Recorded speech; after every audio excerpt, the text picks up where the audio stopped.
yatlayan Kollarım kalğa Karışyan sen ayım diyen sözlerim Men sana karadım karan yerlerim Kalıptır uzakta nerede sen yerim Men sana karadım karan yerlerim Kalıptır uzakta nerede sen yerim Karış seni dedim benim gelirim Yüren yollarım o güllür düzerim Elmadam kimi şey atlap gezerim Ömrümün gonçası nerede sen nereden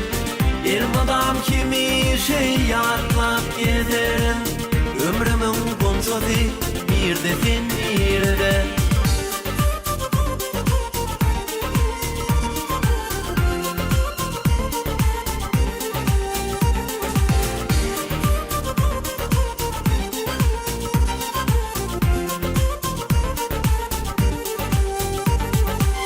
Aşık men süygülüm karayandaştın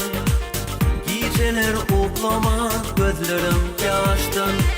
Duysam da ezizim sende süygülüm Aramız uzaktır nerede sen nerede Duysam da ezizim sende süygülüm Aramız uzaktır nerede sen nerede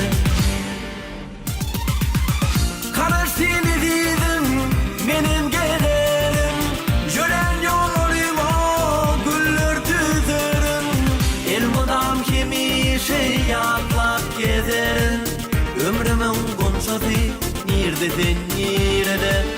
Elmadam kimi şey atlap gezerim Ömrümün gonçası nerede sen nerede Aşık men süygülüm nerede sen nerede Ömrümün gonçası nerede sen nerede